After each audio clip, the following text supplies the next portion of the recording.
मार्गस्य नेतारं भेप्तारं कर्मभूतां ज्ञातारं विश्वतत्त्वानां वन्दे तद्गुणलब्धये वन्दे तद्गुणलब्धये. तर ते कसे आहेत? मोक्ष मार्गाचे नेता आहेत. नेता आहेत म्हणजे काय करतात आपल्याला? हा मोक्षमार्ग कसा आहे तर तो तिथं आपल्याला त्यांच्याद्वारे समजणार आहे. किंवा तिथं त्या मोक्षमार्गामध्ये 7 तत्व किंवा त्यांचं स्वरूप हे सगळं त्याच्यामध्ये येणार आहे मोक्षमार्गामध्ये. मग असे ते नेता आहेत की ज्यांनी स्वतः काय केलेलं आहे? मोक्षाची प्राप्ती स्वतःसाठी त्यांनी केलेली आहे आणि आपल्याला पण काय करतायत? त्या मार्गाचा तिथं उपदेश देत आहेत, म्हणून त्यांना नेता म्हटलं. त्याच्यानंतर जे काही कर्म होतं ते 8ही प्रकारचं कर्म त्यांनी काय केलेलं आहे? नष्ट केलेलं आहे. म्हणून तिथं कर्मरूपी पर्वताला ज्यांनी भेदून टाकले, भेदले म्हणजे काय? तोडून फोडून नष्ट केलेलं आहे. आणि सगळ्या विश्वाला कसं आहे? ते एकाच वेळेस एकाच समयामध्ये जाणणारे आहेत. अशा त्या भगवंतांना त्यांच्यासारख्या ह्या गुणांची प्राप्ती मला पण व्हावी ह्याच्यासाठी आपण नमस्कार करत आहोत. आचार्य उमास्वामी विरचित तत्वार्थ सूत्र मोक्षशास्त्र आपण बघतोय. तर ह्याच्यामध्ये काय सांगितलेलं आहे? भगवंतांचे 3 विशेषणं ह्याच्यामध्ये सांगितलेले आहेत. कुणाचे? अरिहंत भगवंतांचे. जे कोण आहेत तर मोक्षमार्गाचे नेता म्हटले त्यांना. आता नेता कुणाला म्हटलं जातं? की जो त्या मार्गावर चालतो, त्या मार्गावर तो यशस्वी होतो आणि त्या मार्गाचा मग आपल्याला तिथं मार्गदर्शन पण त्याच्याद्वारे केलं जातं. मग असं मार्गदर्शन आपल्याला ह्या भगवंतांच्याद्वारे होणार आहे. म्हणजे त्यांना नेता का म्हटलंय? तर ते स्वतः त्या मोक्षमार्गावर चाललेत, यशस्वी झालेत. म्हणजे काय झालेत? तर त्यांनी कर्माचा नाश केलेला आहे आणि कर्माचा नाश केल्यामुळं त्याच्यामध्ये ते यशस्वी होऊन आपल्याला त्या मार्गाचं काय करतायत? उपदेश देत आहेत. किंवा मोक्षाचा मार्ग कसा आहे हे आपल्याला कोण सांगणार आहे? तर भगवंतांच्या द्वारेच आपल्याला ते सांगितलं जाते किंवा त्याद्वारेच आपल्याला ते समजणार आहे. म्हणून त्यांना नेता म्हटले. नेत्याचं काम काय असतं? म्होरक्या असतो ना तो, सगळ्या म्हणजे काय समूह असेल किंवा जे काही तिथं वर्ग असेल तर तिथं त्याचं काय करतो? तो नेतृत्व करतो. नेतृत्व करतो म्हणजे कसं काय वागायचं किंवा काय योग्य आहे काय अयोग्य आहे हे त्या नेत्याच्या द्वारे आपल्याला सांगितलं जातं. म्हणून त्या नेत्याला काय म्हटलेलं? त्यांना काय म्हटलेलं आहे? नेता म्हटलेलं आहे. त्याच्यानंतर दुसरं विशेषण काय आहे? त्यांनी कर्मरूपी पर्वताला नाश केलेला आहे. कर्मरूपी पर्वत म्हणजे कुठले? तर हे जे ज्ञानावरणादी कर्म आहेत. आता अरिहंत अवस्थेमध्ये तर त्यांचे 4 घाती कर्म नष्ट झालेले आहेत, पण बाकीचे राहिलेले 4 अघाती कर्म कसे आहेत? असून नसल्यासारखे आहेत. म्हणजे ते आपल्याला ह्या संसारात बांधून ठेवण्यासाठी कारणीभूत ठरणार नाही आहे. आपल्याला बांधून कोण ठेवत होतं? घाती कर्म. ज्ञानावरण, दर्शनावरण, अंतराय आणि मोहनीय हे जे 4 घाती कर्म होते तर ते आपल्याला ह्या संसारामध्ये मुख्यतेने त्याच्यामुळे आपण इथं अडकलो होतो. मग भगवंतांची ही 4 घाती कर्म नष्ट झाली आहेत आणि अघाती कर्म पण कसे आहेत? नष्ट झाल्यातच जमा आहेत. ह्याच्यासाठी आपण उदाहरण काय बघितलं होतं? की नवीन दोर आहे आणि जळलेला दोर आहे. दोर कसा असतो? पिळ्या पिळ्यांचा दोर. मग जो नवीन दोर आहे तर तो कशासाठी उपयोगी आहे? कुठलीही गोष्ट आपल्याला बांधून ठेवायची आहे किंवा आपल्याला पॅक करायची आहे तर तिथं आपण काय करतो? त्या नवीन दोराचा वापर करतो, ज्याद्वारे ती वस्तू कशी पक्की बांधली जाते. म्हणजे तिथं परत सुटायचा वगैरे प्रश्न नाही, कारण त्या दोरीमध्ये ती शक्ती आहे. कुठली शक्ती आहे? जे काही आपली वस्तू असेल तर त्या वस्तूला बांधून ठेवण्याची शक्ती त्या दोरामध्ये आहे. पण नंतर काय झालं? तो दोर जळला गेला. आता जळला गेल्यानंतर दोर तर आपल्याला दिसतोय. कसा दिसतोय? त्या पिळ्या पिळ्यासहित दिसतोय. तो दोरच आहे हे पण आपल्याला लक्षात येतंय.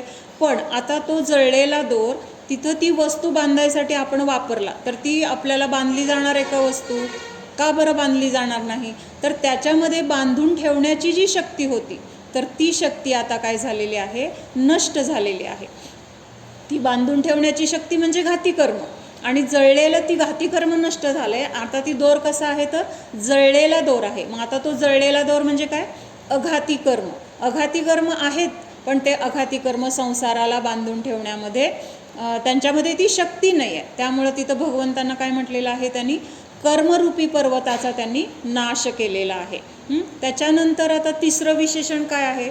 आता हे कर्मरूपी पर्वताला नाश केलं म्हणजे त्याच्यामध्ये अजून एक गोष्ट येते की कर्माला नाश केले, घाती कर्माला म्हणजे काय झालेलं आहे, तिथं त्यांचे जे 18 दोष होते त्यांच्या संयोगामध्ये, क्षुधा, तृषा, पिपासा, जन्म, जरा, मृत्यू वगैरे, रोग, भय, जुगुप्सा, स्त्रीवेद, पुरुषवेद, नपुसंकवेद, हास्य वगैरे, हे सगळे जे 18 दोष होते, तर ते 18 दोष काय झालेले आहेत, भगवंतांचे नष्ट झालेले आहेत. आणि हे नष्ट झाल्यामुळं म्हणजेच घातीकर्म नष्ट झाल्यामुळं तिथं जी वीतरागता प्रकट झालेली आहे.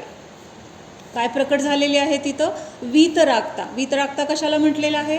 18 दोषांनी रहित जी अवस्था आहे तर त्याला तिथं वीतरागता म्हटलेलं आहे. अशा त्या भगवंतांना मग कर्मरूपी पर्वताचा भेदता म्हटले. भेदता म्हणजे काय? ज्यांनी छेदून भेदून टाकले. छेदून भेदून टाकले कशाला म्हटलं जातं? जिथं छिन्न भिन्न झाले किंवा ज्याचा तिथं सर्वनाश केलेला आहे असे ते भगवान कर्मरूपी पर्वताचे भेदता आहे. त्याच्यानंतर तिसरं काय सांगितलंय? वीतरागता प्राप्त झाली किंवा 18 दोष नष्ट झालेत म्हणजेच तिथं काय झालेलं आहे? ज्ञान जे होतं, ज्ञान, दर्शन, सुख आणि शक्ती, हे जे जीवाचे गुण होते तर ते घाती कर्मांच्याद्वारे काय झाले होते? झाकले गेले होते किंवा त्याच्यावर आवरण आलं होतं. आणि ते आवरण आता नष्ट झाल्यामुळं तिथं त्यांचं ज्ञान कसं झालेलं आहे? पूर्णतेला प्राप्त झालेलं आहे, पूर्णपणे विकसित झालेलं आहे. म्हणजेच त्या ज्ञानाला काय म्हटलेलं आहे? आता केवल ज्ञानाची प्राप्ती झालेली आहे. म्हणजे त्या ज्ञानावरचं जे काही आवरण होतं ते आवरण तिथं नष्ट झाल्यामुळं तिथं ज्ञानामध्ये काय झालेलं आहे? परिपूर्णतेची प्राप्ती झालेली आहे. आणि अशा त्या ज्ञानाला तिथं काय म्हटलेलं आहे? सर्व काही जाणलं जाते त्या ज्ञानाच्या द्वारे. 3 लोकामध्ये जेवढे द्रव्य आहेत, जेवढे त्या द्रव्याचे गुण आहेत, जेवढ्या त्यांच्या पर्याय आहेत, भूतकाळातील, वर्तमान काळातील आणि भविष्य काळातील, 3ही काळामधील त्या पर्याय प्रत्येक द्रव्याच्या त्या ज्ञानामध्ये झळकल्या जातात. अशा त्या ज्ञानाला केवल ज्ञान म्हटलेलं आहे किंवा त्या अवस्थेला सर्वज्ञ अवस्था म्हटलेलं आहे. म्हणजे हे विशेष गुण जे भगवंतांनी काय केलेले आहेत? प्रकट केलेले आहेत. आणि आपल्यामध्ये पण ते गुण आहेत की नाही? आपल्यामध्ये पण ते गुण आहेत, फक्त कसे आहेत तर सुप्त अवस्थेमध्ये आहेत किंवा भगवंतांनी जसं प्रकट केले तसे अजून ते आपल्यामध्ये प्रकट झालेले नाहीत. मग आपलं ध्येय काय आहे? ह्या गुणांची प्राप्ती आपल्याला पण करायची. कशासाठी करायची आहे? तर हे गुण जेव्हा आपले प्रकट होणार आहेत तिथंच काय होणार आहे? आपल्याला अनंत सुखाची प्राप्ती होणार आहे. मग ह्या अनंत सुखाची प्राप्ती भगवंतांना झाली आहे. अनंत ज्ञान, अनंत दर्शन, अनंत सुख आणि अनंत वीर्य. अनंत वीर्य म्हणजे काय? अनंत शक्ती. हे 4 गुण तिथं काय झालेले आहेत? प्रकट झालेले आहेत. आणि आपल्याला पण हेच पाहिजे की आपले पण हे गुण जर प्रकट झाले तर तिथं आपल्याला अनंत सुखाची प्राप्ती होणार आहे. मग ती प्राप्ती होण्यासाठी आपण ज्यांनी हे गुण प्रकट केलेले आहेत तर अशा भगवंतांना आपण काय करतोय? नमस्कार करत आहोत. तर असं हे मंगलाचरणचा अर्थ आहे. आणि हे मंगलाचरण म्हणत असताना त्या शब्दांचं आपल्याला भावभासन झालं पाहिजे. काय भावभासन झालं पाहिजे? भगवंतांची महिमा त्या श्लोकामधून किंवा ह्या मंगलाचरणामधून प्रकट केलेली आहे. त्या महिमेचं आपल्याला तिथं काय झालं पाहिजे? भावभासन. म्हणजे अरे भगवान इतके उत्कृष्ट आहेत, भगवान इतके पवित्र आहेत, त्यांनी कर्माचा नाश केला आहे, ते आपल्याला पण ते मार्ग दाखवत आहेत, म्हणजे आपल्यासाठी ते केवढा मोठा त्यांचा उपकार आहे. ह्या सगळ्या गोष्टींची आपल्याला ते म्हणत असताना लक्षात भावभासन झालं पाहिजे. आणि त्याचा बहुमान आला किंवा तसेच गुण माझ्यामध्ये पण आहेत हे आपल्याला समजतं. आणि त्या गुणांना प्रकट करण्यासाठी भगवंतांनी जो मार्ग दाखवला आहे त्या मार्गाचं अवलंबन घेतलं पाहिजे हे पण आपल्याला तिथं लक्षात येतं. म्हणजे हे सगळं काय आहे? चिंतन. एक ते मोक्ष मार्गाचं किंवा ते मंगलाचरणाचं जे काही पद आहेत तर त्या पदांना म्हणत असताना आपल्याला लक्षात दररोज आलं पाहिजे. दररोज आपल्याला तसे भाव झाले पाहिजेत. रोज आपलं म्हणायचं पाठ झालंय म्हणून ते म्हणायचं, म्हणून झालं की कशासाठी म्हणायचं असतं म्हणून म्हणायचं. असं जर केलं तर तिथं त्या म्हणण्याला काहीही अर्थ नाही. त्याच्यामध्ये आपले भाव प्रकट होणं गरजेचं आहे.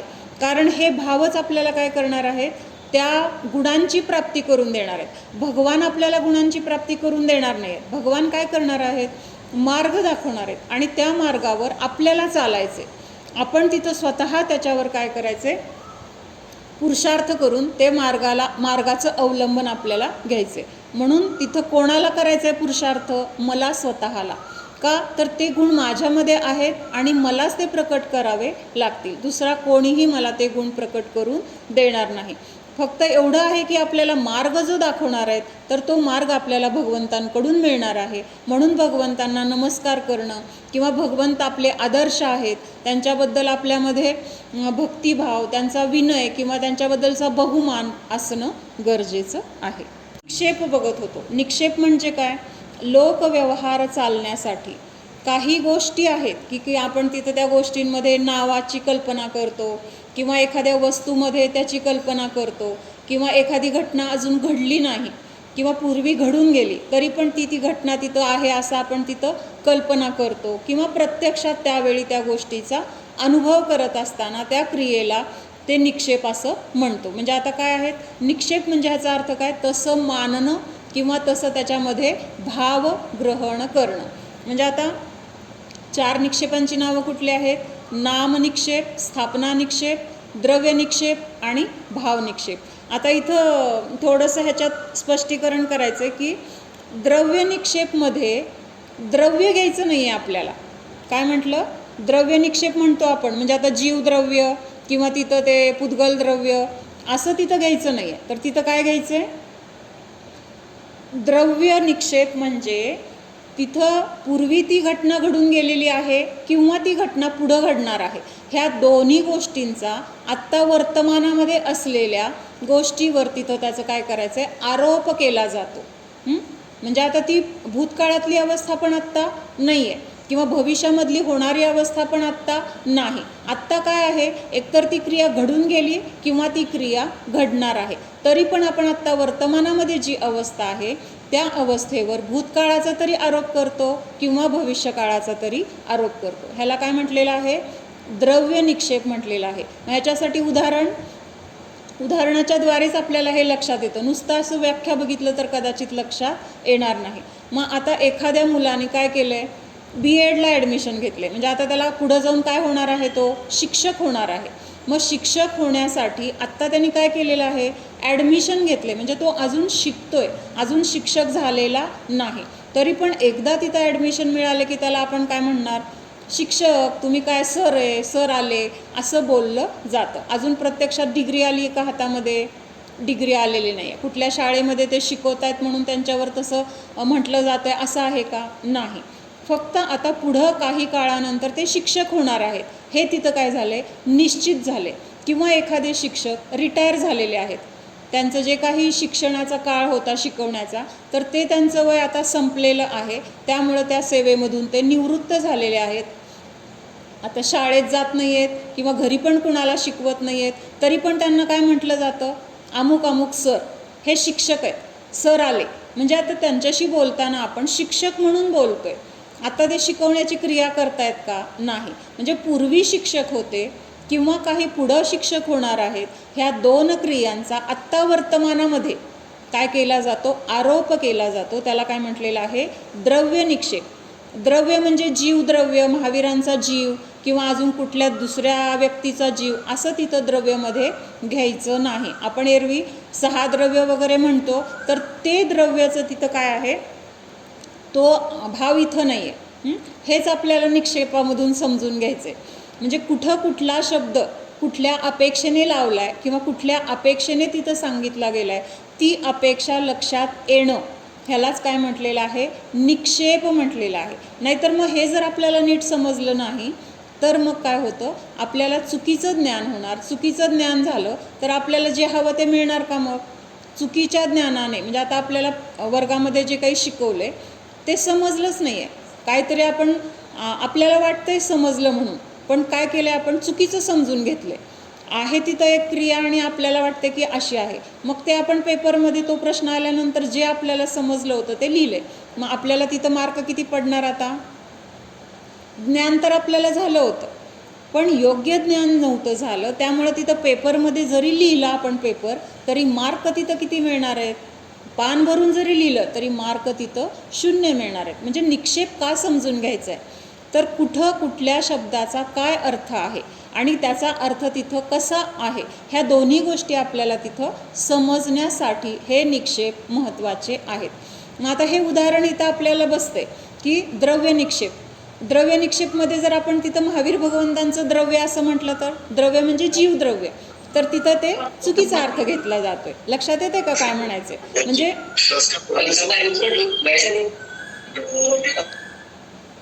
तर तिथं आपल्याला द्रव्य निक्षेपचा अर्थ काय घ्यायचा आहे? द्रव्य निक्षेप म्हणजे पूर्वी झालेली क्रिया किंवा पुढं होणारी क्रिया, ह्या दोन्ही क्रियांचा आत्ताच्या वर्तमान अवस्थेमध्ये आरोप करणं, त्यांना आत्ताच त्या अवस्थेच्या अनुसार बोलणं किंवा त्या अनुसार त्यांना तसं वागवणं, तसं समजणं, तर ह्याला काय म्हटलेलं आहे? द्रव्य निक्षेप म्हटलेलं आहे. आत्ता ते शिकवत नाहीत किंवा तो विद्यार्थी पण आत्ता शिकवायला जात नाही. दोन्ही आत्ता क्रिया, दोघंही आत्ता शिकवण्याची क्रिया दोघंही करत नाहीत. जे रिटायर झालेत ते पण करत नाहीत आणि जो पुढे जाऊन शिकवणार आहे तो पण आत्ता ती क्रिया करत नाही. तरीसुद्धा त्या दोघांना शिक्षक म्हणून संबोधन करणं, ह्याला काय म्हटलेलं आहे? द्रव्य निक्षेप म्हणलेलं आहे. आणि भावनिक्षेपमध्ये काय घ्यायचे? भावनिक्षेप म्हणजे की आत्ता वर्तमानामध्ये जर आपण ती क्रिया करतोय तरच आपण तिला त्या क्रियेचा करता किंवा तरच आपण त्या क्रियेच्या निमित्तात जे काही संबोधन आहे ते तिथं केलं जातं. आता भावनिक्षेपमध्ये काय येणार मग? आत्ता पेशंट तपासत असतानाच त्याला काय म्हटलं? त्या जीवाला हा डॉक्टर आहे. जर तो अजून डॉक्टरकीचं शिक्षण घेतोय किंवा ते आता डॉक्टरकी त्यांनी सोडून दिली आहे तर त्यांना भावनिक्षेप डॉक्टर म्हणणार नाही. किंवा आत्ता आपण द्रव्य निक्षेपमध्ये जे शिक्षक रिटायर झालेले आहेत किंवा जो विद्यार्थी पुढं जाऊन शिक्षक होणार आहे, ह्या दोघांनाही भावनिक्षेप शिक्षक म्हणून स्वीकारणार नाही. मग शिक्षक कधी म्हटलं जाईल? आत्ता वर्गामध्ये ते शिकवतायत, वर्गामध्ये सुद्धा न शिकवता आरामात बसले असले ना तरीसुद्धा त्यांना भावनिक्षेप शिक्षक म्हणणार नाही. लक्षात येते का? प्रत्यक्षात ती क्रिया करत असेल तरच तिथं त्याला भावनिक्षेप त्या क्रियेचा कर्ता म्हणतो. शिक्षक, स्वयंपाकी, डॉक्टर किंवा इंजिनियर किंवा अजून जे जे काही या जगामध्ये पदं आहेत तर ते पदामध्ये असणारी ती व्यक्ती त्या क्रियेने त्यावेळेस करत असताना दिसते आपल्याला, तेव्हाच त्याला तिथं त्या क्रियेचा कर्ता किंवा तेव्हाच तो इंजिनियर, डॉक्टर किंवा कोण शिक्षक असं तिथं त्यावेळेस त्याला म्हटलं जाईल.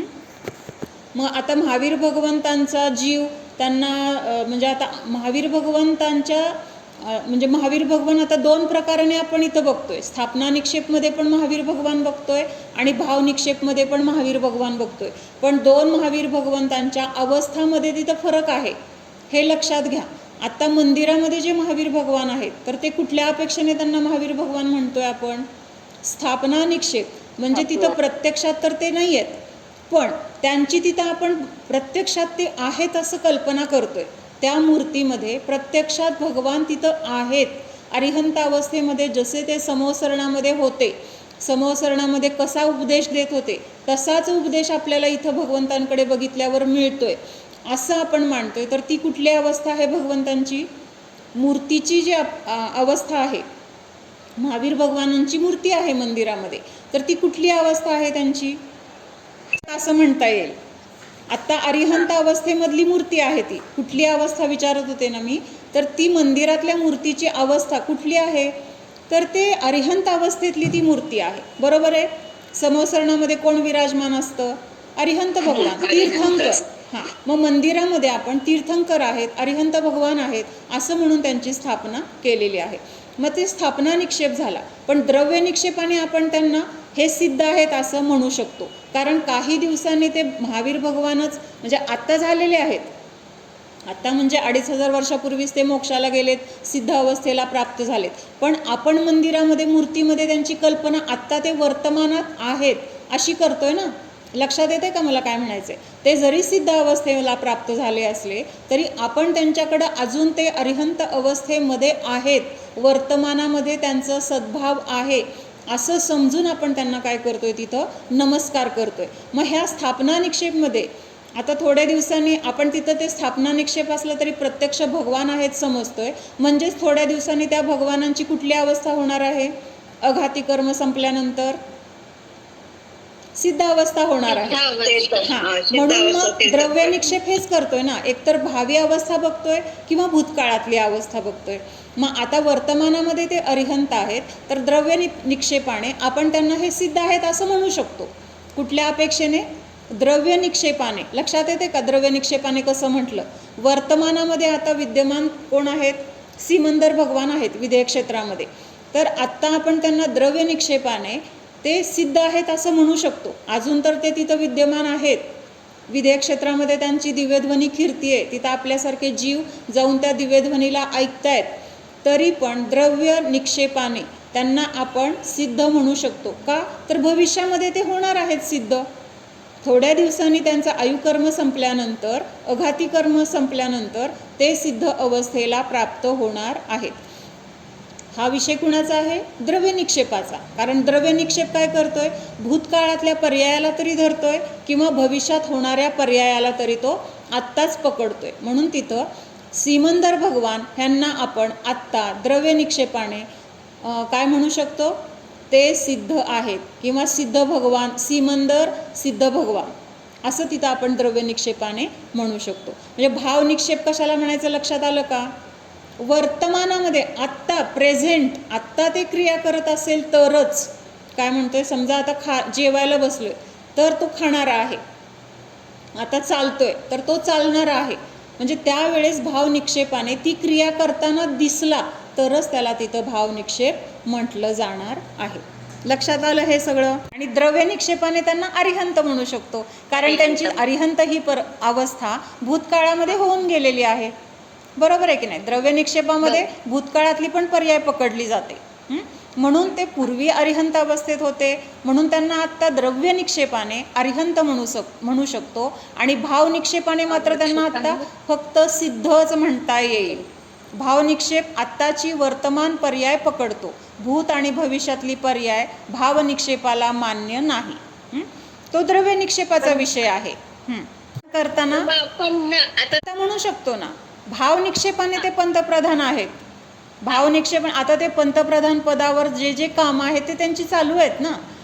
पंतप्रधान म्हणून ते काही निर्णय घेत आहेत, पंतप्रधान म्हणून कुणाच्या अडचणी आहेत त्या समजून घेत आहेत, काय कायदा नवीन करायचा, जे काही त्यांचं काम चालू आहे, तर ते आत्ता वर्तमानामध्ये पंतप्रधान म्हणून त्या क्रिया करतायत.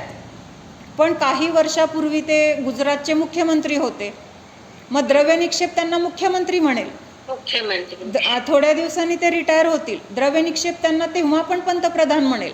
पण रिटायर झाल्यानंतर भाव निक्षेप त्यांना पंतप्रधान म्हणणार नाही, आत्ताच म्हणणार. आत्ता ते तसे क्रिया करतायत किंवा त्या पदावर त्यांची जे काही कामं आहेत ते करताना दिसत आहेत, म्हणून त्यांना भाव निक्षेप पंतप्रधान म्हणणार. परवा दिवशी बहुतेक तुम्ही नव्हता, परवा दिवशी हा विषय झालाय की आपण जी स्थापना करतो तांदळाची म्हणा किंवा लवंगेची, तर त्या स्थापनेमध्ये आपण तिथे भगवान आहेत असं आपण मानतोय, आपण तशी श्रद्धा करतोय, तशी पूजा करतोय. आणि नंतर आपली पूजा झाल्यावर आपण ते द्रव्य सगळ्या निर्माल्यमध्ये टाकतोय. म्हणजेच अरिहंतांना किंवा सिद्धांना, ज्या ज्या भगवंतांची आपण पूजा केली, सिद्धांची पूजा करतो, अरिहंतांची करतो, तीर्थंकरांची करतो.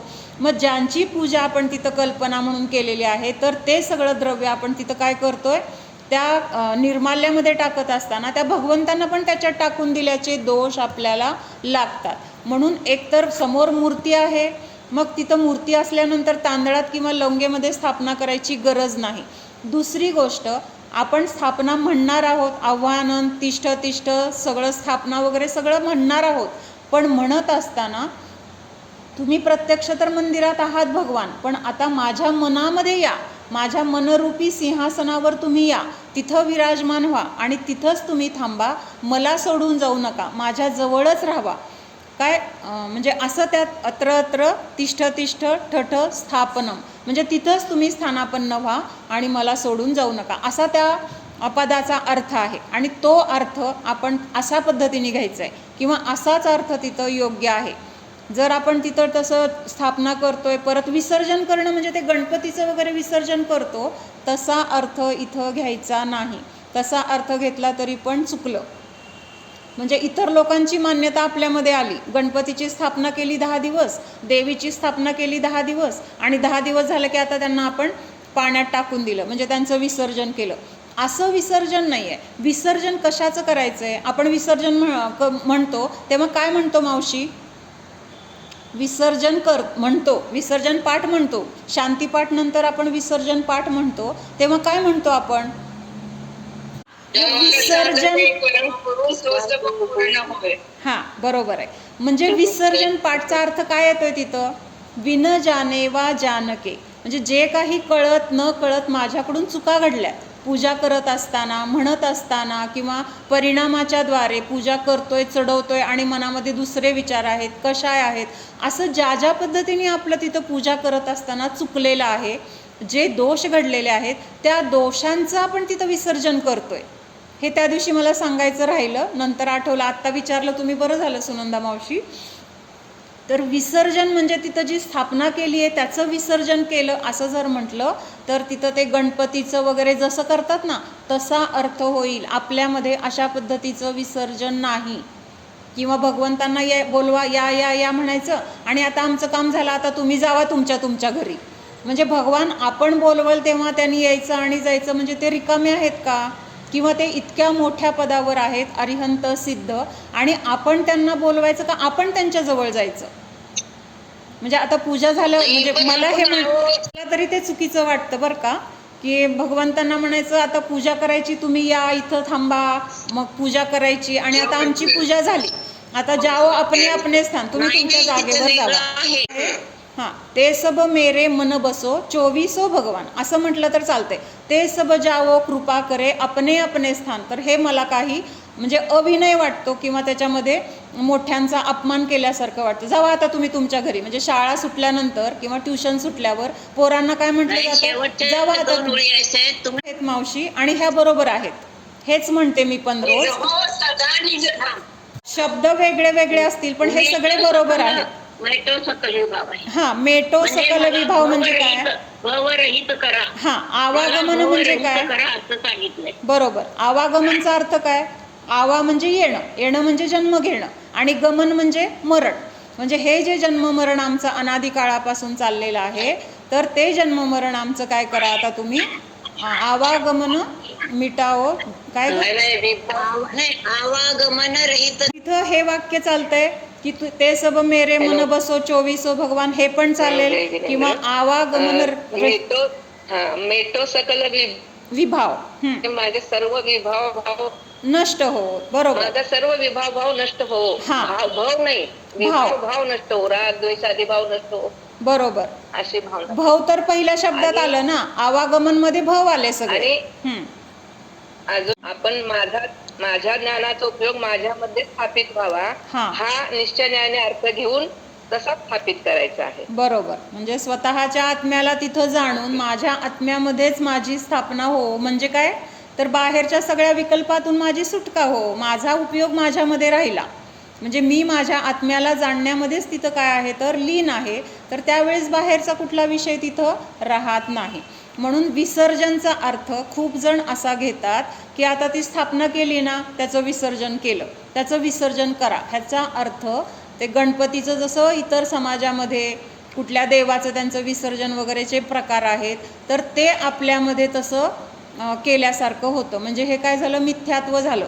विसर्जन कशाचं करायचं आहे? आपल्यामध्ये असलेल्या दुर्गुणांचं, आपल्यामध्ये असलेल्या दोषांचं, आपल्यामध्ये असलेल्या कषायांचं, किंवा जी भोगाची आसक्ती, परिग्रहाचं मोह, ह्या सगळ्या गोष्टींचं आपल्याला काय करायचं आहे? विसर्जन म्हणजे त्याग करायचं आहे. भगवंतांचं विसर्जन करायचं नाही आहे. भगवंतांचं विसर्जन करणारे आपण कोण? लक्षात येते का? म्हणून तिथं विसर्जन करताना विसर्जन पाठमधले शब्द लक्षात घ्या. आणि ते असं शब्द पूर्वी वाचलेलं आहे मी, ते सब जाओ कृपा करो अपने अपने स्थान. तर ते मला पहिल्यापासून पटत नाही आहे. म्हणजे मी कुठं वाचलेलं वगैरे नाही आहे, हे चुकीचं आहे. पण ते म्हणतानाच मला ते छान वाटत नाही की बाबा पोरं आहेत ना, आता जावा तुमच्या तुमच्या घरी, झालं तुमचं काम. म्हणजे असं बरोबर नाही वाटत. तेव्हा जानके रही टूट जो कोय, तेच काय ग मग पुढं मला म्हणायला लागलं, नाही जाणू आव्हान क्षमा करहु भगवान. मंत्रहीन ध्वनिहीन हूँ, क्रियाहीन जिन देव, क्षमा करो राखो मुझो देहु चरण की सेव. तुम चरण देह आए के मैं पूजो अतिचार, आवागमन रहित करू मेटो सकल विभाव. हां, हे म्हणायचं. विसर्जन पाठ हा आहे खरा. ह्या विसर्जनमध्ये जर आपण हे अर्थ लक्षात घेतला तर हेच येते की जे काही माझ्याकडनं चुकलंय, मला नीट पूजा करताना आव्हानं नीट करता आलं नाही, किंवा तिथं बाकीचे ज्या क्रिया आहेत त्या क्रिया करत असताना आपण दुसरे भाव केले असतील, किंवा त्या क्रिया करत असताना आपलं लक्ष नसेल, तर ह्या सगळ्या ज्या काही माझ्याकडनं चुका घडल्यात, तर त्या चुकांना, त्या चुकांना प्लस आपला स्वभाव काय आहे, आपला स्वभाव लगेच संसारात रमतोय, मग हा आपल्या चुकाच आहेत ना, हे दोषच आहेत ना. मग ह्या सगळ्या दोषांचं मला काय करायचं आहे, तिथं विसर्जन करायचं आहे. दशधर्माची स्थापना आपण तांदळात केली. मग ते धर्म म्हणजे आपले गुण आहेत, आपले असे गुण आहेत की ज्यांच्या आश्रयाने आपल्याला खऱ्या सुखाची प्राप्ती होणार आहे, मोक्षाची प्राप्ती होणार आहे. मग त्यांचं आपण विसर्जन करतोय म्हणजे त्यांना टाकून देतोय, त्यांना ग्रहण करायचे ना आपल्याला. मग आपल्या मनामध्येच त्यांची स्थापना करायची नाही करायची. तुम्ही आम्मांकडे येत होता का? आम्मा नेहमी सांगायचे आहे की अशी तांदळामध्ये किंवा लवंगेमध्ये स्थापना करू नका. तो त्या भगवंतांचा आपण त्याच्यामध्ये कल्पना करतोय, नंतर ते आपण द्रव्य ह्याच्यामध्ये निर्माल्य म्हणून टाकतोय, ते पायदळी तुडवलं जात आहे, कोणीतरी ते खातंय, त्यावेळेस ते भगवंतांचं तिथं हे होतंय, अभिनय होतोय, खाल्लं जात आहे. म्हणजे ही किती चुकीचा पुढचा जर विचार केला तर आपण करताना आपली जरी भाव नसली तरी त्याच्याद्वारे जे जे घडते त्या सगळ्याचं दोष आपल्याला लागतात. म्हणून एक माझ्या मनामध्ये भगवंतांना मला स्थापन करायचे. बाहेरच्या स्थापनेला तसंही काही क्रियेला महत्त्व नाही आहे. आपल्या अंतरंगामध्ये जे भाव आहे त्या भावालाच महत्त्व आहे, किंवा तिथं स्थापन करणं हेच अतिशय योग्य आहे. करताना सगळं म्हणायचंय, फक्त तिथं स्थापना जिथं आपण स्थापना करतो तेवढी करायची नाही आहे. बाकीचं जल, चंदन, अक्षत, पुष्प, नैवेद्य हे सगळं चढवायचं आहे तिथं. फक्त तिथं स्थापना म्हणून आपण तांदूळ जे काही चढवतो, हे भगवान आहेत, इथं भगवानांना मी स्थापन केलं आहे, इथं भगवान बसलेत, असं जे म्हणून आपण तिथं चढवतो, तर ते फक्त त्या स्थापना असलेल्या ताटलीमध्ये तिथं हे तांदूळ आणि लवंग फक्त चढवायचं नाही आहे. केल्यानंतर आपल्याला ह्या गोष्टी पटतात की बरोबर काय चूक काय. कारण ह्या जगामध्ये अरिहंत, सिद्ध, आचार्य, उपाध्याय आणि साधू हेच काय आहेत, मंगल आहेत, उत्तम आहेत, शरण जाण्यायोग्य आहेत, हेच परमपवित्र आहेत, हेच उत्कृष्ट आहेत, परमपदावर स्थित आहेत. म्हणजे ह्यांच्यासारखं पवित्र ह्या 3 लोकांमध्ये कोणी नाही. मग अशा ह्या पवित्र अरिहंत, सिद्ध, ह्यांचे तीर्थंकर, ह्यांची आपण स्थापना करून ते द्रव्य आपण त्याची कशी वाट लागते किंवा त्याचं काय होतंय पुढं ह्याचा आपल्याला काही तिथं विषय राहत नाही. आपण फक्त चढवतोय, निघून जातोय. पण त्या द्रव्याचा तिथं अभिनय झाला म्हणजे तिथं भगवंतांचा अभिनय होतोय, ही गोष्ट लक्षात घेणं गरजेचं आहे. मी काल काय म्हटलं होतं की 4ही निक्षेप एकामध्ये लावून म्हणजे विचार करा आणि तसं तुम्ही लावून दाखवा असं एक म्हटलं होतं. तर त्याचं उदाहरण एक सांगते. आता इंद्र नाव आहे. इंद्र एका मुलाचं नाव ठेवलं. काय केलं असतं की नाही, इंद्र, इंद्रकुमार, इंद्रराज असं नाव आहे. मग त्या मुलाला इंद्र म्हटलं म्हणून तो खरा इंद्र आहे का स्वर्गातला? नाही. म्हणजे हे फक्त काय आहे, त्याची ओळखण्याची लोकव्यवहारातली ती खूण आहे, म्हणून तिथं आपण त्याला इंद्र म्हटलं. म्हणजे तो ना इंद्रासारखा आहे, ना तो देवगतीतला आहे, ना त्याच्यामध्ये इंद्रासारखे गुण आहेत. त्यामुळं तिथं इंद्र म्हणजे नामनिक्षेपाने एक व्यक्ती इंद्र नावाची. आता स्थापना म्हणजे स्थापनेमध्ये इंद्राचं काय होणार, इंद्राची मूर्ती आहे. समजा आता ते मंदिरमध्ये वगैरे कुठे कुठे असतं की नाही असं इंद्राचं वगैरे चित्र काढलेली असतात. मग तिथं काय झालं, ते स्वर्गामधला इंद्र प्रत्यक्षात तिथं हजर नाही आहे, पण इंद्र स्वर्गामध्ये असे असतात ह्या स्वरूपाचं तिथं चित्र काढलं आणि तो कुबेर आहे किंवा हा सानत कुमार आहे किंवा हा कुठला आहे अजून ईशान इंद्र आहे, असं तिथं त्या इंद्रांचं तिथं नाव दिलं जातं. म्हणजे हे काय झालं तर स्थापना निक्षेपमधला इंद्र म्हटला जातो. लक्षात येते का? एकाच शब्दाचे आपण सगळीकडं निक्षेप बघतोय. म्हणजे 4ही निक्षेप एका नावामध्ये लावले तर कसे असू शकतील? म्हणजे आता प्रत्येक वेगळं वेगळं आहे बरं का, पण 4ही निक्षेप आपण एका नावामध्ये लावतोय. म्हणजे इंद्र नावाची व्यक्ती, त्याच्यानंतर स्वर्गातला जो इंद्र आहे त्याच्यासारखंच हुबेहूब चित्र इथं काढलं किंवा त्याच्यासारखं हुबेहूब इथं मूर्ती बनवली तर ती काय झाली, स्थापना इंद्र झाले. त्याच्यानंतर आता द्रव्य इंद्र कोणाला म्हणायचं, तर मला तुम्ही सांगा. अजून एक अपेक्षेने जे मागच्या पर्यायामध्ये, आता समजा मनुष्य गतीमध्ये एक जीव आलेला आहे, मग त्याची जर अवधी ज्ञानाच्या द्वारे मुनींनी सांगितलं की हा स्वर्गामध्ये इंद्र होता मागच्या जन्मी, म्हणजे आता तीर्थंकर वगैरे जे होते अहमिंद्र होते की नाही, अहमिंद्र म्हणजे सर्वार्थ सिद्धीमधून नंतर कुठं आले, मग इथंच मनुष्य गतीमध्ये आले. मग त्यांना जर आपण द्रव्य निक्षेपाने बघितलं तर मागचा त्यांचा जन्म इंद्राचा होता, अहमिंद्राचा, म्हणून ते काय झालं, द्रव्य निक्षेपाने त्यांचा भूतकाळाची पर्याय आत्ताच्या वर्तमानामध्ये जरी ते मनुष्य असले तरी पण त्यांना काय म्हटलं जाईल, इंद्र म्हटलं जाईल. किंवा आता एक मुनी आहेत आणि त्यांनी जेव्हा त्यांची सगळं तपश्चरणाच्या द्वारे वगैरे त्यांचं भरपूर सगळी साधना झालेली आहे, आता त्यांचा पुढचा जन्म काय आहे तर सर्वार्थ सिद्धीमध्ये ते देव होणार आहेत. आता सर्वार्थ सिद्धीमध्ये म्हणजे अहमिंद्र होणार आहेत. तर आत्ता त्या मुनींना पण द्रव्य निक्षेपाने काय म्हटलं जाईल, इंद्र म्हटलं जाईल. लक्षात येते का? म्हणजे एकतर भूतकाळामध्ये ते इंद्र पर्यायात होते किंवा आता भविष्यामध्ये ते इंद्र पर्यायामध्ये जाणार आहेत. हे द्रव्य निक्षेपाने इंद्र झालं. आणि आता भाव निक्षेपाने इंद्र कोणाला म्हणायचं सांगा?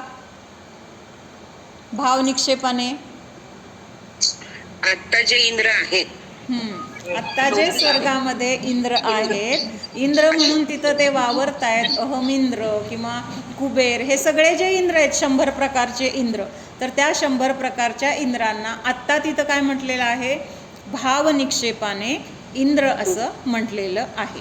आता हे 4 निक्षेप नीट लक्षात ठेवा. पुढं पण अजून आपले न येणार आहेत ना, 7 न येणार आहेत, तर त्याच्यामध्ये पण साधारण हा अर्थ तिथं पण आपल्याला बघायचा आहे. त्यामुळे आत्ताचं हे पक्कं असणं गरजेचं आहे. खालून दुसरा पॅरेग्राफ आहे. आपलं भाव निक्षेपपर्यंत आपण ह्यातलं वाचलेलं आहे. आता हे वाचते. स्थापना निक्षेप में बताना मात्र आरोपित है, म्हणजे फक्त तिथं सांगितलं जातंय, प्रत्यक्षात तिथं त्यावेळेस ती वस्तू नाही आहे. म्हणजे आता अरिहंत भगवान प्रत्यक्षात नाही आहेत, पण आपण मूर्तीमध्ये भगवंतांना मानतोय, म्हणजे तिथं त्या मूर्तीवर भगवान आहेत असा आरोप करतोय.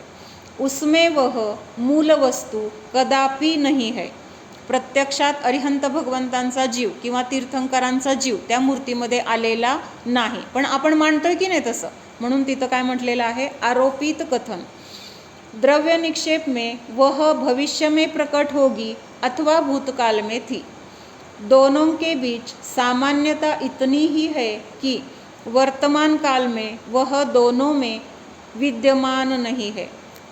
म्हणजे स्थापना निक्षेपमध्ये पण प्रत्यक्षात भगवान नाही आहेत, भगवंतांचा जीव तिथं मूर्तीमध्ये नाही आहे, आणि द्रव्य निक्षेपमध्ये पण नाही आहे. द्रव्य निक्षेपमध्ये कसं नाही आहे, एकतर भूतकाळात होऊन गेलेत किंवा भविष्य काळात होणार आहेत, म्हणजे आत्ता वर्तमानामध्ये ते नाहीत. ह्या अपेक्षेने काय म्हटलंय, आत्ता वर्तमानामध्ये त्या गोष्टी नाही आहेत. उतने अंश में दोनों आते हैं.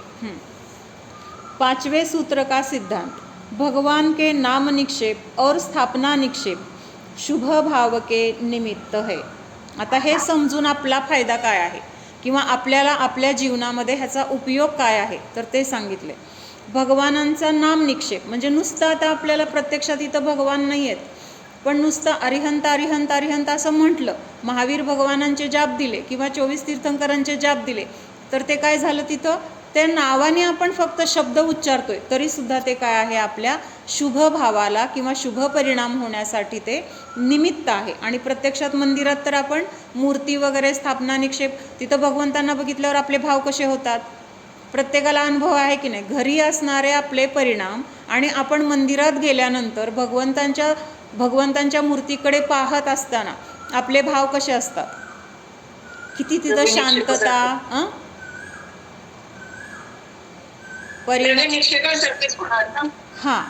परिणामांची विशेषता, म्हणजे तिथं किती म्हणजे इतकं तिथं आपल्याला छान वाटत असतं, किंवा जे काही आपल्याला चिंता, काही भीती, जे काही आपल्याला संकट, ह्या गोष्टींचे मनामध्ये जे सतत विचार असतात, काही काळापुरते तिथं भगवंतांकडे बघताना, त्यांची स्तुती पूजा करत असताना तेवढ्या वेळापुरतं तरी त्या विचारांपासून आपण दूर होतो की नाही.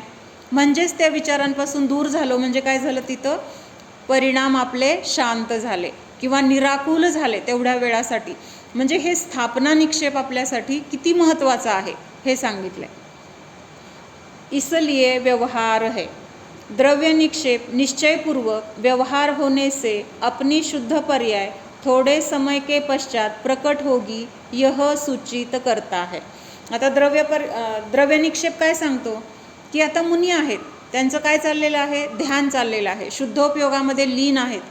मग आता त्यांच्याकडे बघितल्यानंतर काय वाटतं आपल्याला, आता ह्यांना थोड्याच दिवसात केवल ज्ञानाची प्राप्ती होणार आहे. आता महावीर भगवान ध्यानमग्न होते.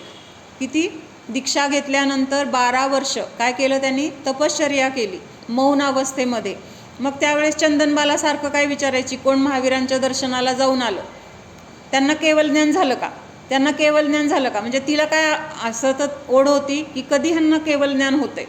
म्हणजे तिथं काय आहे, त्यांच्या आत्ताच्या मुनी अवस्थेमध्ये थोड्या दिवसांनी आता केवल ज्ञान रूप पर्याय उत्पन्न होणार आहे हे चंदनबालेला कळत होतं. म्हणजे त्याला द्रव्य निक्षेप काय सांगतो की नक्कीच थोड्या दिवसांनी ती पर्याय येणार आहे असं आपल्याला कोण सांगतंय, द्रव्य निक्षेप.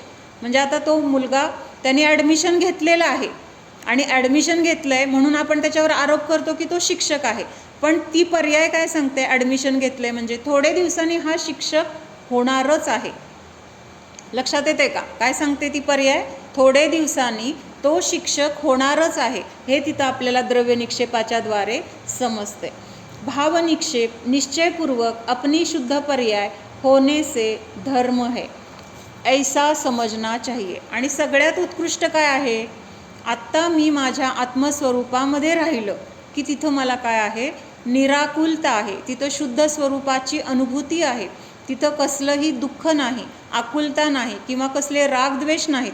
त्यामुळं निक्षेप कसा आहे तर स्वतःच्या शुद्ध पर्यायाला तिथं प्रकट करतो. म्हणून खरं धर्म कशाला म्हटलेला आहे, भावनिक्षेपाला. ह्या 4ही निक्षेपामध्ये अपनी शुद्ध पर्यायाला तो प्राप्त करतोय म्हणून तिथं काय म्हटलेलं आहे, धर्म है ऐसा समजना चाहिए. लक्षात येते का, अवघड वाटते. भावनिक्षेपाला सगळ्यात जास्त महत्त्व आहे. ह्या 4 निक्षेपांमध्ये सगळ्यात महत्त्वाचं काय आहे तर भावनिक्षेप. म्हणजे पहिल्यापेक्षा दुसरा महत्त्वाचा, दुसऱ्यापेक्षा तिसरा महत्त्वाचा आणि तिसऱ्यापेक्षा सगळ्यात महत्त्वाचा आहे तो भावनिक्षेप. ह्यांचं महत्त्व कसं वाढत गेलं हे लक्षात येते का, नामनिक्षेप, स्थापना, द्रव्य आणि भाव ह्याच्यामध्ये. हो, लक्षात आलं. कसं लक्षात येते थोडंसं सांगा. पहिल्या निक्षेपापेक्षा पुढचा निक्षेप कसा महत्त्वाचा आहे. व्हिडिओ बरोबर. निक्षेप मध्ये ती तिथे नसती, दुसऱ्याच कुठल्या तरी गोष्टीला आपण त्याच्यामध्ये स्थापना करतो.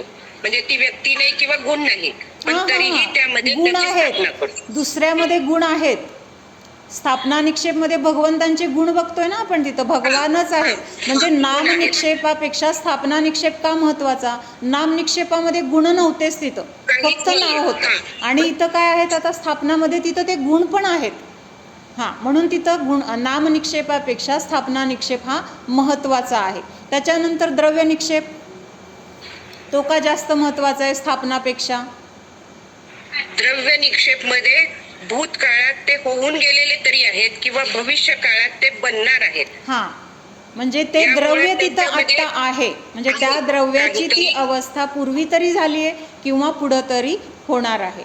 त्यामुळं स्थापनापेक्षा पण द्रव्य निक्षेप महत्त्वाचा आहे. म्हणजे तिथं अजून एकतर होऊन गेले किंवा वाट बघायची, अशा 2 अवस्था आहेत. मग भावनिक्षेपमध्ये, आणि भावनिक्षेपमध्ये आत्ता प्रेझेंट मध्ये ते आहेतच, गुण आहेत आणि त्यांचे सगळे भाव आहेत किंवा काय, म्हणजे ते अनुभव चालू आहे त्या द्रव्याचं, तिथं ती वर्तमान पर्याय ती अवस्था प्रकट आहे. आपण जे मानतो तीच अवस्था आहे, द्रव्य गुण संपूर्ण वर्तमान काळ. बरोबर. म्हणजे नामपासून पुढचे निक्षेप कसे महत्त्वाचे आहेत हे पण ह्याच्यातून आपल्याला लक्षात येते. आता द्रव्य निक्षेपमध्ये काय होतं, समजा सिद्ध भगवान आहेत, आत्ता काय आहेत, वर्तमानामध्ये सिद्ध भगवान आहेत, पण आपण त्यांना द्रव्य निक्षेपाने काय म्हणणार, अरिहंत होते, मुनी होते, कारण ती भूतकाळात ती पर्याय होऊन गेलेली आहे. म्हणजे तिथं काय झालेलं आहे की भूतकाळात होऊन गेलेल्या पर्यायाचा आत्ताच्या पर्यायावर पण आपण आरोप करतो. किंवा आत्ता अरिहंत आहेत तर आता थोड्या दिवसांनी ते सिद्ध होणार आहेत.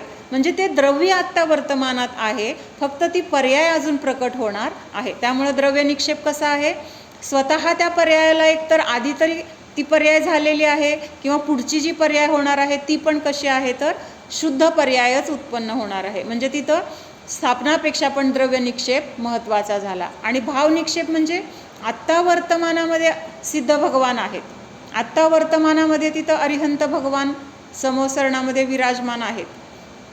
प्रत्यक्ष आपण त्यांना काय करू शकतो, तिथं अनुभव घेतोय किंवा त्यांचं दिव्यध्वनीच्या द्वारे आपल्याला उपदेश ऐकायला मिळतोय. म्हणजे असं पुढचं द्रव्य पुढचे निक्षेप कसे आहेत, तर महत्त्वाचे आहेत. आणि सगळ्यात इथं महत्त्वाचं काय आलेलं आहे, भाव निक्षेपाला धर्म म्हटलेला आहे.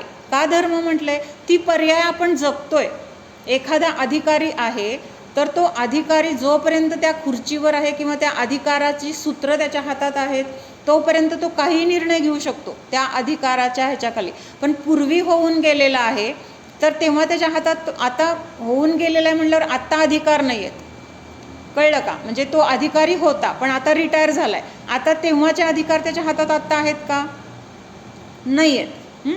किंवा अजून तो अधिकारी पदासाठी तिथं तो प्रयत्न करतोय. मग आत्ता पण त्या अधिकार त्याच्या हातात नसल्यामुळं त्या अधिकाराचा वापर तो करू शकतोय का. जसं आता पंतप्रधान आहेत मोदी, ते काय करतायत, पंतप्रधान पदाचे जे काही त्यांना अधिकार आहेत तर त्या अधिकारांचा ते वापर आत्ता करू शकतायत. पंतप्रधान होण्यापूर्वी त्याचा अधिकार त्यांना वापरायला होता का, नव्हता. किंवा रिटायर झाल्यानंतर त्या अधिकाराचा वापर करू शकतील का, नाही. म्हणजे द्रव्य निक्षेप पण कसा आहे, तर भाव निक्षेपापेक्षा काहीतरी त्याच्यामध्ये उणीव आहे. म्हणजे एकतर आधी तरी होऊन गेले किंवा वाट तर बघायची असं आहे. पण भाव निक्षेपामध्ये काय आहे, आत्ता माझ्या हातात आहे, आत्ता मला पाहिजे त्या निर्णयाला घेण्यासाठी माझ्यामध्ये ते अधिकार आहेत किंवा तेवढं सामर्थ्य मला त्या अधिकाराने दिलेलं आहे, ती शक्ती आहे. त्यामुळं भाव निक्षेप हा सगळ्यात महत्त्वाचा आहे किंवा म्हणूनच त्याला धर्म म्हटलेला आहे. आपण आपल्या आत्म्याला जर आत्ता जाणतोय तर आपण आत्ता भाव निक्षेपाने कसं आहोत, स्वतःच्या आत्म्यामध्ये असल्यामुळे शुद्ध स्वरूपाला प्राप्त झालेले आहोत. आपल्याला त्या आनंदाची तिथं प्राप्ती होत आहे, म्हणून तिथं भाव निक्षेप महत्त्वाचा आहे. एकाच वेळेस युगपत म्हणजे जे पूर्वी पण होऊन गेलेलं आहे, आत्ता पण चालू आहे आणि पुढं पण घडणार आहे, ह्या तिन्ही काळाला एकाच वेळेस एकाच समयामध्ये सगळं काही जाणण्याची शक्ती, तर त्या शक्ती म्हणजे ती कशी आहे, तर युगपत एकाच वेळेस सगळं जाणलं जाते. अगोदर भूतकाळातलं जाणलं, मग वर्तमानातलं जाणलं, मग भविष्यातलं जाणायचं असं नाही. जरी आत्ता भविष्यकाळ अजून घडलेला नाही आहे किंवा भूतकाळ आता प्रत्यक्षात दिसत नाही आहे, घडून गेलेला आहे, संपलेला आहे, पण अरिहंत भगवान भूतकाळाला पण आत्ताच जाणतायत, वर्तमानात आत्ता काय घडतंय ते पण जाणतायत आणि भविष्यामध्ये काय होणार आहे, भविष्य म्हणजे अनंत भविष्य काळातलं सगळं काही आत्ता जाणण्याची त्यांची जी शक्ती आहे. म्हणजे तिन्ही काळाला एकाच समयामध्ये जाणण्याची जी शक्ती, तर एकाच वेळेस जाणणं ह्याला युगपत शब्द आहे. ओम सावधान जाणा, हा मी शुद्ध जीव आहे, जाणणारा आहे, मात्र जाणत आहे. जाणणे सोडून मी अन्य काहीही करणारा नाहीच. हा मी अनादि अनंत स्वरूपी आहे, बनलेला आहे. मला कोणी बनवलेले नाही, माझा कोणी नाशही करू शकतच नाही. मी अनादि काळापासून आहे, पुढे अनंत काळ असणार आहे. आत्ताची पर्याय, मनुष्य पर्याय, स्त्री पर्याय, पुरुष पर्याय, ही पर्याय तर क्षणिक आहे, नष्ट होणारी आहे. पण माझे द्रव्य, हे जीवद्रव्य शाश्वत आहे, नष्ट न होणारे आहे.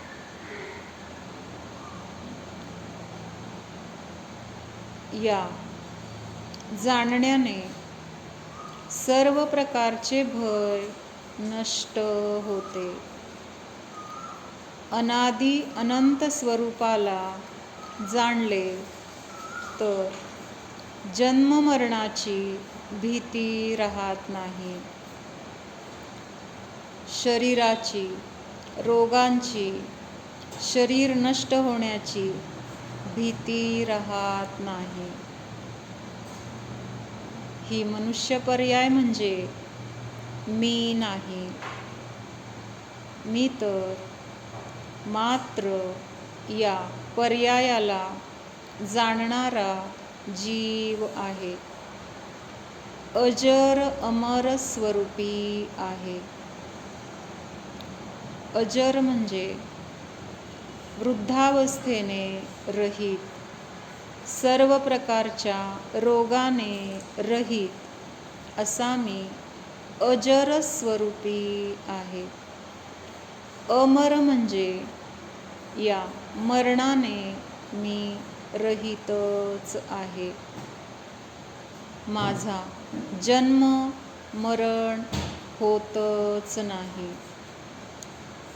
जन्म मरण शरीराचे आहे, जीवाचे नाहीच. जन्म जरा मृत्यू रहित स्वरूपो